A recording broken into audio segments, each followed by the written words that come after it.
Dear students, आज हम लोग पूर्ति के सिद्धांत के बारे में बात करने वाले हैं। Theory of supply.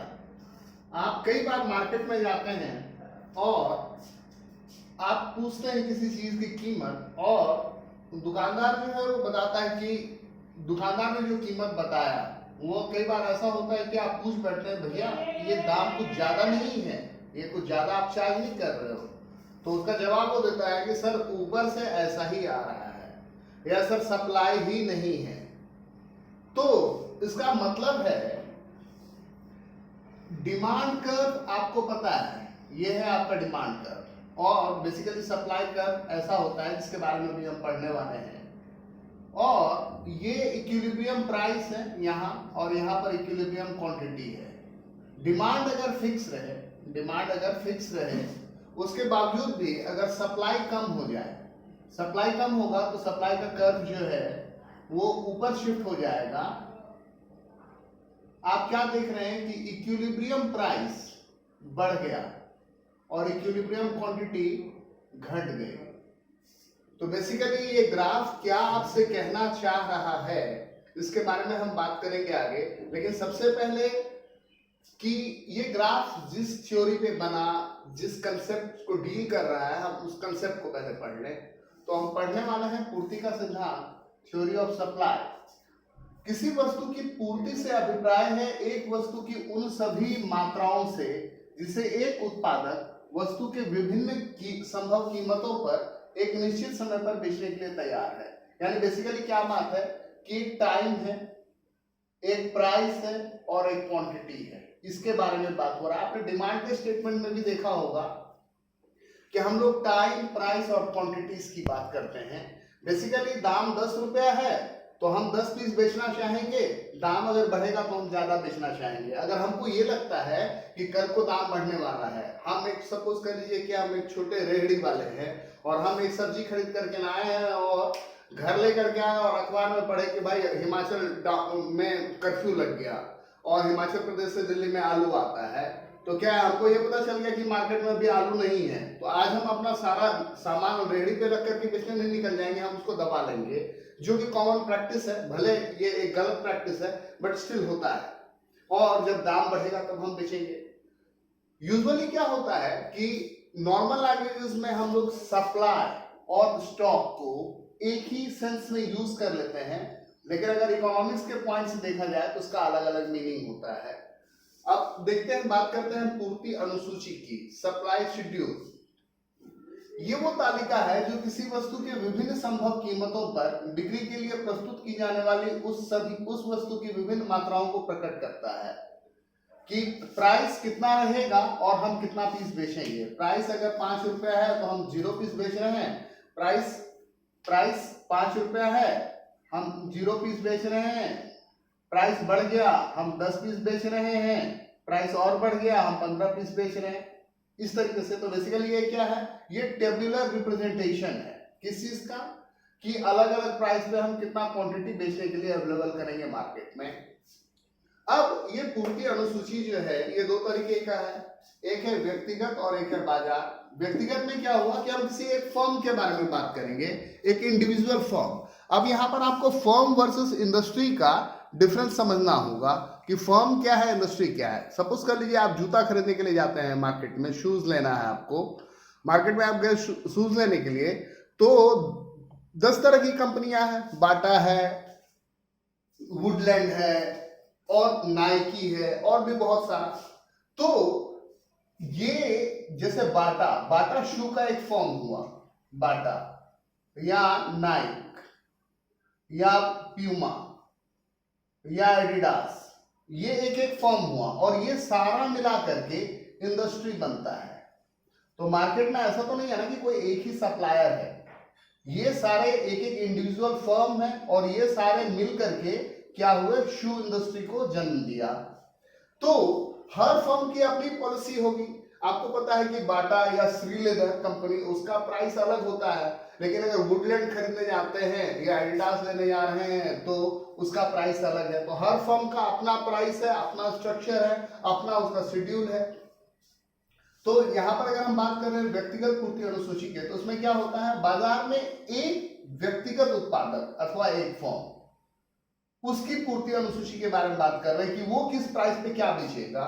तो मान लीजिए ये फर्म ए है, उसने 5 रुपए दाम रहेगा तो वो एक भी पीस नहीं बेचेगा, 10 रुपए दाम होगा तो वो 10 पीस बेचेगा, 15 रुपए दाम होगा तो 20 पीस बेचेगा। अब अगर यहां पर हम बी का भी रख दें और उसका हम हॉरिजॉन्टल समेशन ले लें तो हमें बाजार पूर्ति अनुसूची मिल जाएगा। तो बाजार पूर्ति अनुसूची में क्या होता है, बाजार में किसी विशेष वस्तु के उत्पादन करने वाले सभी फर्मों, सारे फर्म्स को मिला लिए और उनका हॉरिजॉन्टल समेशन ले लिए तो आपको मार्केट सप्लाई शेड्यूल मिलता है। दाम 5 रुपया रहने पे फर्म में एक भी पीस नहीं बेचेगा, फर्म भी एक भी पीस नहीं बेचेगा, तो यानी मार्केट में 0 पीस अवेलेबल है। दाम अगर 10 रुपया है तो फर्म में 10 पीस बेच रहा है, लेकिन फर्म भी उसका प्रोडक्ट जो है वो थोड़ा क्वालिटी है तो वो 5 पीस ही बेचना चाहेगा, मार्केट में 15 पीस अवेलेबल हो रहा है। दाम अगर 15 रुपया हो गया तो फर्म में 20 पीस बेच रहा है, लेकिन फर्म भी अभी भी 10 पीस ही बेच रहा है, लेकिन मार्केट में 30 पीस अवेलेबल हो गया। तो इस तरीके से आपने क्या समझा कि इंडिविजुअल और मार्केट सप्लाई शेड्यूल जो है आप उसके बारे में समझे। और अब हम बात करेंगे पूर्ति versus stock, supply versus stock. पूर्ति से अभिप्राय किसी वस्तु की उन विभिन्न मात्राओं से है जो एक उत्पादक उस वस्तु की विभिन्न कीमतों पर बेचना चाहता है। बेसिकली ये तो सप्लाई का डेफिनेशन हुआ। पूर्ति जो है एक प्रवाह अवधारणा है। प्रवाह अवधारणा का क्या कंसेप्ट है, ये एक फ्लो कंसेप्ट है और इसे एक पीरियड ऑफ टाइम के लिए मेजर किया जाता है। इसमें क्या है, period of time, period of time यानी 1 साल में, 1 महीने में, 1 हफ्ते में। और अगर हम बात करें स्टॉक की तो स्टॉक जो है वो क्या है, एक ऐसा कंसेप्ट है जिसे पॉइंट ऑफ टाइम के लिए मेजर किया जाता है। जैसे अभी आपकी टंकी में कितना पानी है ये आप क्या कर सकते हैं, तुरंत मेजर कर सकते हैं, लेकिन पूरे साल में आपकी टंकी में कितना लीटर पानी आया इसका मेजरमेंट उतना आसानी से और उतने अच्छी तरीके से नहीं हो पाएगा। स्टॉक में आप ज्यादा भी रख सकते हैं, स्टॉक में आप ज्यादा भी रख सकते हैं, लेकिन जब आप सप्लाई की बात करेंगे तो उसमें कीमत, प्राइस जो है वो ज्यादा इंपॉर्टेंट कंसेप्ट है। और स्टॉक जो है वो इन्वेंट्री रिलेटेड कंसेप्ट है और उसमें प्राइस से कुछ खास ज्यादा फर्क नहीं है। हमारे पास माल पड़ा हुआ है लेकिन हम 10 रुपये पे इतना ही बेचेंगे, हम इंतजार कर रहे हैं कि कीमत बढ़े और तब हम ज्यादा बेचेंगे। तो इस तरीके से हमने सप्लाई वर्सेस स्टॉक को समझा। तो अब जब हम व्यक्तिगत पूर्ति अनुसूची और बाजार पूर्ति अनुसूची के बारे में बात कर चुके हैं तो बेसिकली वो क्या था, टेबुलर प्रेजेंटेशन, और उसी टेबुलर प्रेजेंटेशन का ये ग्राफिकल प्रेजेंटेशन है। तो जब ग्राफिकल प्रेजेंटेशन करते हैं तो हमारे पास क्या मिलता है, पूर्ति वक्र। पूर्ति वक्र क्या है, जो पूर्ति अनुसूची है, जो अभी आपने देखा था वहां पर PX और QX कि 5 रुपए में 0 पीस, 10 रुपए में 10 पीस और 15 रुपए में 20 पीस, तो उसी का रिप्रेजेंटेशन है यहाँ। और अगर आप इसका स्लोप देखें तो वो क्या होता है, पॉजिटिवली। जैसे डिमांड में आप देखते हैं ना कि वो नेगेटिव स्लोप वाला होता है, तो सप्लाई कर्व जो है वो पॉजिटिवली स्लोप होता है। और ये क्या इंडिकेट कर रहा होता है कि अगर अपना प्राइस बढ़ेगा तो सप्लाई बढ़ेगा। अब हम बात करेंगे पूर्ति फलन की। पूर्ति फलन में क्या होता है कि जो कंस्टिट्यूएंट हैं, जो फैक्टर्स हैं जो इन्फ्लुएंस करेंगे, उनके बीच एक रिलेशनशिप को एस्टैब्लिश करने का एफर्ट होता है बेसिकली। तो पूर्ति फलन में क्या होता है, वस्तु की पूर्ति एवं इसके निर्धारक तत्वों के बीच फलनात्मक संबंध का अध्ययन करता है। अब सप्लाई, किसी गुड का सप्लाई डिपेंड करता है इतनी चीजों पर, तो हम इन सारी चीजों के बारे में बात करेंगे। सबसे पहले SX क्या है, वस्तु X की पूर्ति। F क्या है, फलनात्मक संबंध, यानी इस पर डिपेंड करता है। पहला P ऑफ X, वस्तु X की कीमत। सब प्राइस के साथ तो सबसे बड़ा रिलेशन है, प्राइस अगर बढ़ेगा तो क्या होगा, सप्लाई बढ़ेगा। फिर क्या है, प्राइस ऑफ रिलेटेड गुड, संबंधित वस्तुओं की कीमत। संबंधित वस्तु में आपको पता है कि 2 तरीके के होते हैं, सब्स्टिट्यूट और कॉम्प्लीमेंट, सब्स्टिट्यूट और कॉम्प्लीमेंट। तो इसके प्राइस में जो चेंज आ रहा है उसकी वजह से भी सप्लाई पर असर पड़ेगा। उसके बाद क्या है, MF, उद्योग में फर्मों की संख्या, किसी इंडस्ट्री में कितने फर्म्स हैं। अब ज्यादा फर्म्स होंगी, जैसे मैंने शू इंडस्ट्री का एग्जांपल वहां पे लिया था तो वहां पर मान लीजिए जितनी ज्यादा फर्म में होंगी सप्लाई उतना ज्यादा होगा। एफओ फर्म का उद्देश्य, फर्म का ऑब्जेक्टिव क्या है? बेसिकली क्या है कि अलग अलग फर्म है और उनका अलग अलग तरह का डिसीजन होता है। तो जब फर्म अपने आप को स्टैब्लिश कर लेते हैं तो वो बेसिकली क्या करते हैं, प्राइस स्कीमिंग करते हैं। प्राइस स्कीमिंग मतलब नया प्रोडक्ट को लॉन्च करेंगे और वो उसका दाम हाई रहेगा और जब कंज्यूमर जो है वो उसका बाउंड है, उसका ब्रांड आइडेंटिटी है, वो उसको खरीदेगा। लेकिन जब इनिशियल फेज में है फर्म तो वो क्या करता है, पेनिट्रेशन प्राइसिंग करता है। पेनिट्रेशन प्राइसिंग में क्या होता है कि हमारे ये कोशिश होती है कि मिनिमम प्राइस रख करके किसी तरीके से मार्केट में एंट्री बनाया जाए।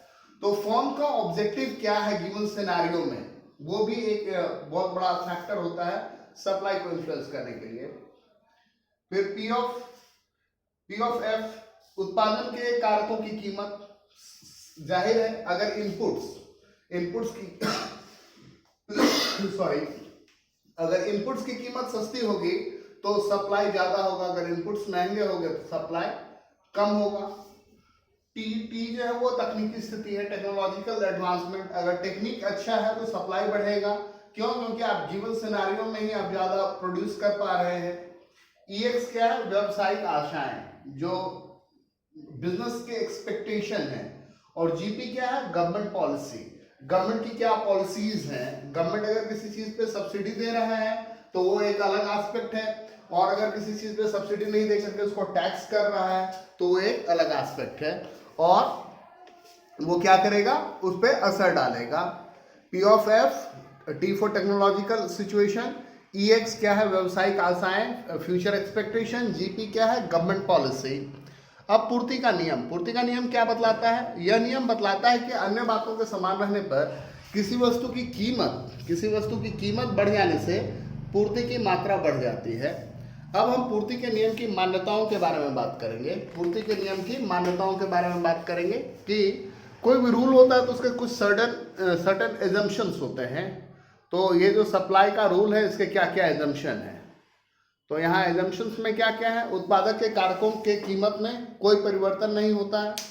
जो इनपुट्स हैं उसके प्राइस फिक्स रहते हैं। टेक्निक में कोई चेंज नहीं आता है। फर्म का ऑब्जेक्टिव में कोई चेंज नहीं आता है। जो रिलेटेड गुड्स हैं उसके प्राइसेस फिक्स रहते हैं। फ्यूचर में प्राइस में फ्लक्चुएशन का कोई चांस नहीं है, और उस वस्तु की अपनी कमोडिटी और गवर्नमेंट की पॉलिसी जो है वो फिक्स रहती है। अब यहाँ पर कुछ एक सर्टेन चीज है जहां पर पूर्ति का नियम नहीं लगता, जैसे कृषि उत्पाद, एग्रीकल्चरल प्रोड्यूस। अब मान लीजिए कि कुछ ऐसा हो गया कि जिसकी वजह से फसल खराब हो गया, तो प्राइस अगर ज़्यादा बढ़ भी जाएगा तो आप सप्लाई नहीं बढ़ा सकते हैं। क्यों? क्योंकि है ही नहीं, तो आप सप्लाई कहाँ से बढ़ाइएगा। फिर दूसरा क्या है? सामाजिक प्रतिष्ठा की वस्तुएं, मॉडर्न आर्ट, पेंटिंग, डायमंड या ऐसा और बहुत सारा चीज़ जिसको आदमी शो के लिए खरीदता है। तो उसमें क्या है कि उसकी कीमत बढ़ने पर भी सप्लाई को नहीं बढ़ाया जाता है। क्यों? क्योंकि सप्लाई को अगर बढ़ा दिया जाएगा ना तो आदमी उससे जो उसका ये बढ़ रहा है खरीदने के बाद, ये फीलिंग कि भाई हाँ हमने ये खरीद लिया, वो फीलिंग खत्म हो जाएगा। और तीसरा क्या है? नाशवान वस्तुएं, पेरिसेबल गुड्स। पेरिसेबल गुड्स के केस में भी सप्लाई का नियम नहीं लगता है। वो दुकानदार जो वेट नहीं करता रहेगा कि भाई दाम बढ़ेगा तब हम ज़्यादा बेचेंगे। क्यों? क्योंकि उसको मालूम है कि इस चीज़ का सेल्फ लाइफ बहुत कम है और बहुत जल्दी ख़त्म हो जाने वाला है, तो भाई जो पैसा आ रहा है इसमें इसको बेच लो। तो अभी के लिए इस वीडियो में हम लोग इतना ही। नेक्स्ट वीडियो में हम लोग change in supply and change in quantity supplied पढ़ेंगे और इलास्टिसिटी ऑफ सप्लाई के बारे में बात करेंगे। Thank you, keep watching, keep learning.